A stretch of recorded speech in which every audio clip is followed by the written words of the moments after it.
Agora a gente fala da guerra moderna, travada em muitos aspectos, não só a fronte, onde está o conflito físico, além também dos ataques cibernéticos, que já discutimos aqui várias vezes. Ucrânia e Rússia definem suas estratégias também nas informações divulgadas. Quem tem as informações é a Carolina Belim.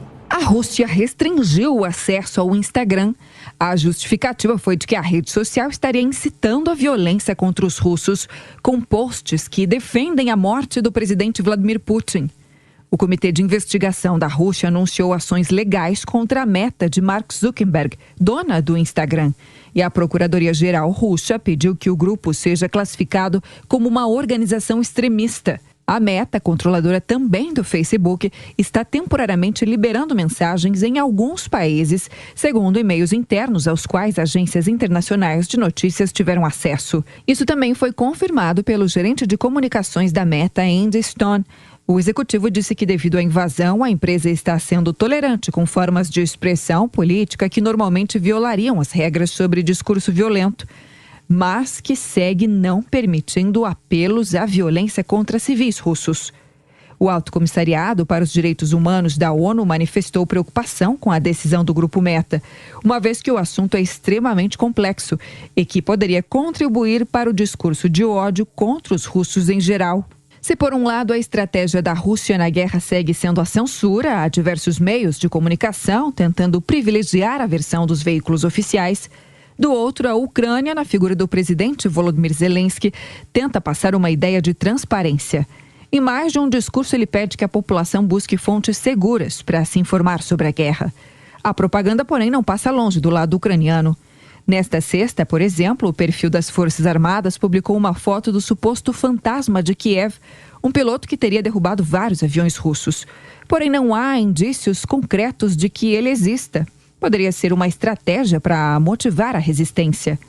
Em entrevista à Jovem Pan News, o jornalista e pesquisador da história militar, Cláudio Lucchesi, analisa que tanto Putin quanto Zelensky passam mensagens nas suas diferentes formas de agir. O Zelensky, ele está realmente, literalmente, vestindo a camisa do combate. Isso numa situação, principalmente de um país que está com o seu território invadido, isso tem um impacto muito forte nas pessoas, na tropa, na moral, na disposição de luta. Ele realmente, a barba mesmo sem fazer, tal, tudo isso demonstra, tipo, eu estou aqui junto com vocês. Eu estou junto com vocês. Ao contrário, né, a postura do presidente russo, do Vladimir Putin, é lá naquele salão, né, em Moscou, tal, quer dizer, dentro, como se fosse dentro de um ambiente todo protegido, né, todo glamouroso até. Isso está distante da realidade daquelas tropas que estão lá. Nesta sexta-feira, também o YouTube anunciou que está bloqueando o acesso global a canais financiados pelo governo de Putin, como o RT e o Sputnik. O canal Sputnik Brasil foi derrubado ontem, segundo o YouTube, por não permitir conteúdos que neguem ou banalizem eventos violentos. E a gente volta com o professor e também Zé Maria Trindade para comentar a respeito disso, né? Os ataques continuam na internet. Não só a Ucrânia sofre, mas também quem mora na Rússia tem sentido os reflexos na internet, na comunicação por conta do conflito. Professor.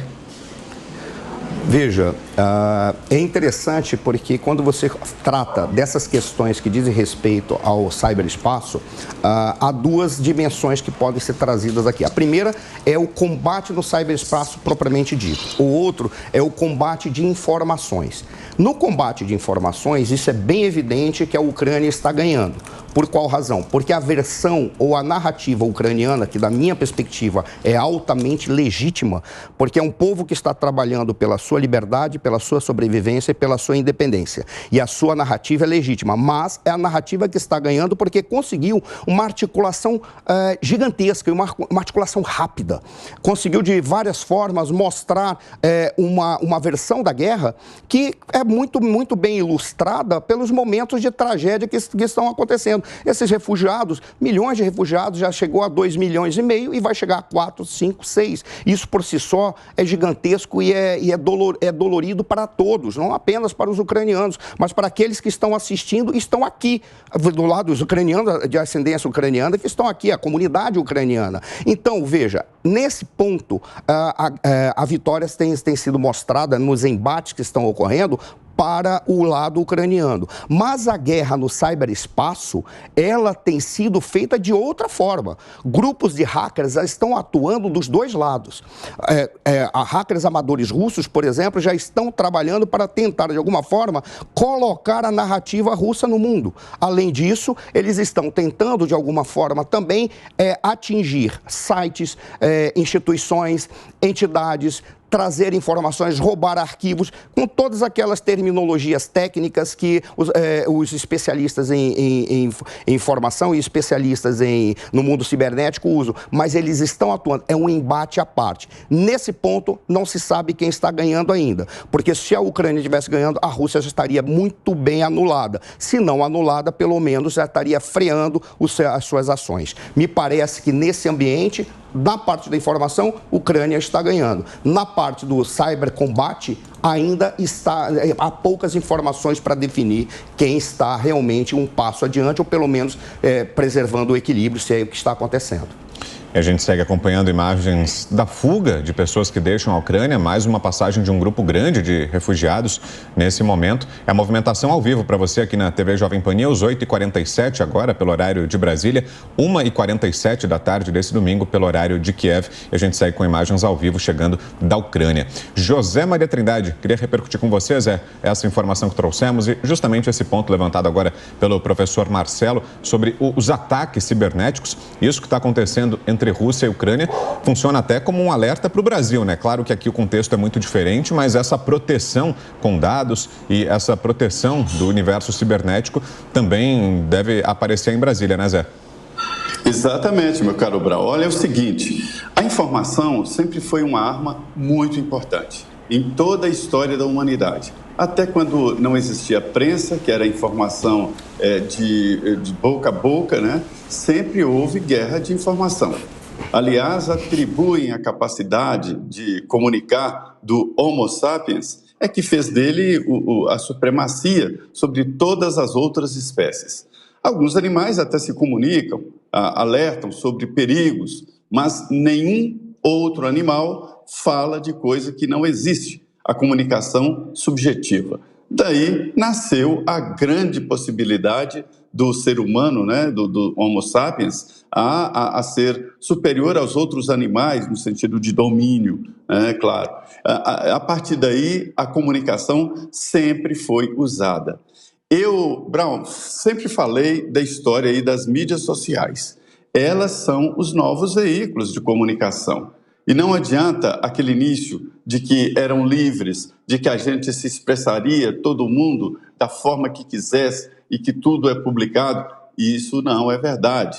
As imagens, os conceitos, tudo que você publica na sua página passa primeiramente por um crivo de uma inteligência artificial. E lá esse algoritmo categoricamente define, decide para onde vai e onde é publicado e quais dos seus seguidores recebe tal informação, né? E isto é uma edição, ou seja, todos os inscritos nas mídias sociais estão, na verdade, trabalhando, são funcionários das mídias e não sabem. Só que agora, num cenário de guerra, fica muito evidente. A gente vê que por onde o Facebook ou o Instagram se destina, aí a situação pode ser desequilibrada. Essa guerra de informação, ela é importantíssima. Não é só o moral da tropa, é também o moral da tropa, mas não é só isso, como antigamente a comunicação interna era usada, né? Mas também sobre a área externa. A guerra agora é total e uma grande experiência. Tradicionalmente, na história da humanidade, as guerras, e parece uma agressão à nossa natureza, né? As guerras, elas servem como meio de progresso, um meio de conhecimento de novas tecnologias, e existem vários exemplos pelo mundo. Quando se guerreia, conhece os segredos de outro país, conhece os costumes e acaba trazendo, levando para a sua terra natal aquilo que aprendeu em guerra. De certa forma, a humanidade substituiu as guerras pelas feiras, as feiras internacionais, as feiras nacionais, onde todos conhecem a tecnologia, os produtos de cada um dos setores envolvidos na exposição da feira, né? Então, a guerra tem esta missão. Esta guerra aqui, ela não traz muita novidade em termos de tecnologia, mas traz a grande novidade de como se faz a guerra. A previsão é de que não haveria mais guerras como estas, porque a invasão territorial, a ocupação territorial, ela é cara, custosa e ineficaz. A invasão dos Estados Unidos no Iraque mostrou claramente que a invasão territorial ela é burra, ela é boba, porque chega um ponto que você não domina. Por mais que você cerque, no Iraque fizeram lá uma área verde, onde os Estados Unidos dominavam 100%, e pronto. Então, a invasão territorial, todos achavam que estava descartada. Aí vem a Rússia, nessa guerra antiga, e há agora um teste de a nova guerra, que é o domínio dos dados e da tecnologia. Essa, sim, é a guerra atual, né, de como ela funciona com a guerra tradicional. Então, é muito importante, sim, o uso da comunicação.